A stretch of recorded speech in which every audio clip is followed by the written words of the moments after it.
Hello! J'ai envie aujourd'hui de raconter le récit d'un chapitre de l'évangile de Luc.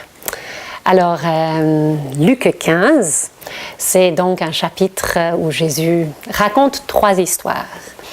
Des paraboles, on les appelle. Et quand Jésus raconte des histoires, les histoires, souvent, c'est une manière de communiquer une grande vérité.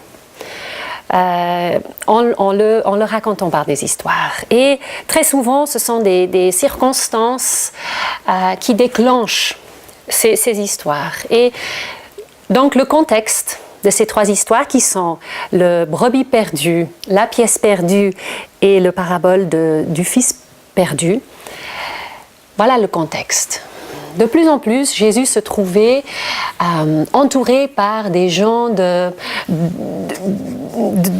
réputation douteuse, des gens de mauvaise vie, était attiré de plus en plus par les enseignements de Jésus et il passait pas mal de temps avec eux et il les enseignait, il passait du temps avec eux, il mangeait avec eux. On n'a pas beaucoup de détails de ce qui se passait, mais on sait que de plus en plus de gens de ce type le suivaient. Au même temps, aussi le talonnait des maîtres religieux de l'époque, mais ils étaient dans la compagnie de Jésus pour une bien autre raison. Eux, ils voulaient le piéger, ils lui posaient des questions compliquées, ils voulaient juste trouver une façon de le coincer, de le piéger. Et c'était vraiment lourd comme situation. C'était une forme d'harcèlement où Jésus avait peu de répit pendant toute sa période publique de ces maîtres religieux. Face à ces 2 groupes, alors, sont sorties ces 3 histoires.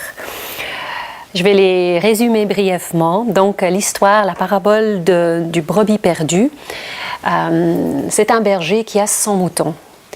Et 99 vont bien, ils sont bien au chaud, ils ont besoin de rien. Mais un mouton est perdu. Et je fais là une interprétation. On peut vraiment conclure que Jésus, dans ses paraboles, voulait parler de... par exemple, là, le berger représente Dieu.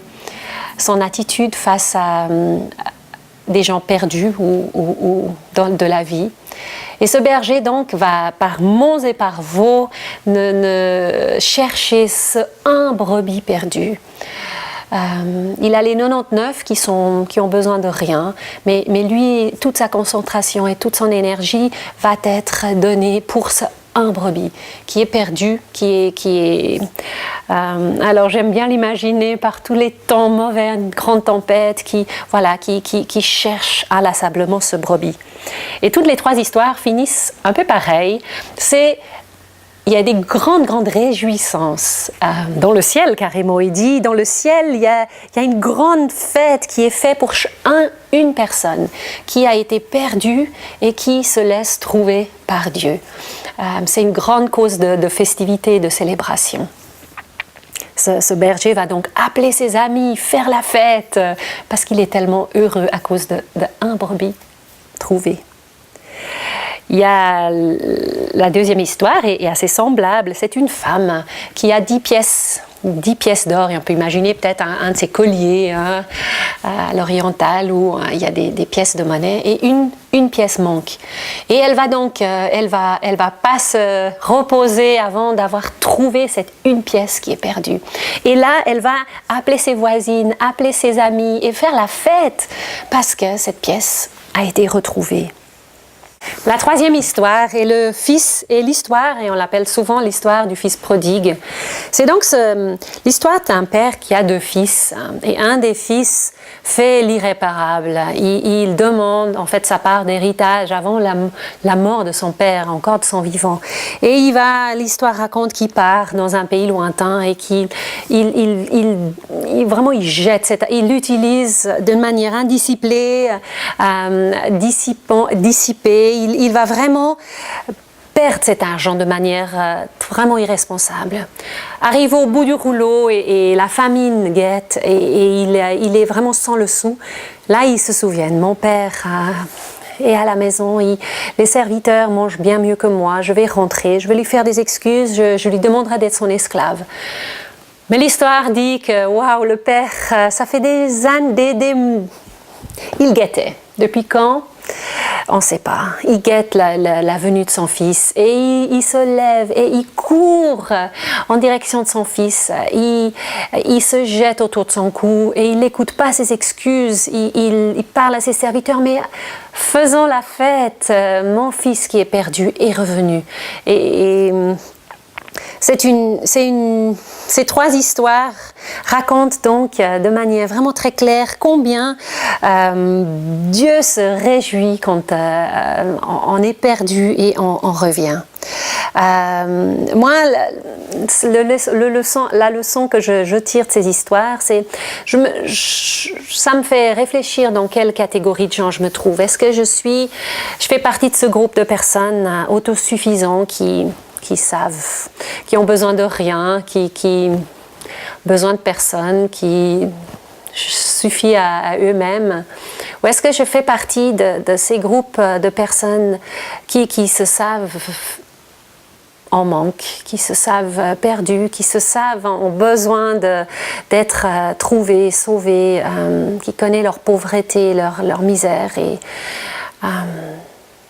je crois que je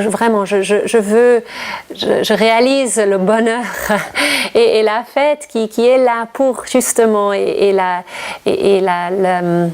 tout ce qui est à gagner quand on se sait manquant. Cette histoire aussi me fait vraiment réaliser à quel point le Dieu que présente Jésus est un Dieu qui cherche inlassablement ses enfants, qui ne se fatigue pas, qui ne se repose pas, jusqu'à ce que les perdus sont trouvés. Et j'aime beaucoup cette image de ce Dieu qui cherche.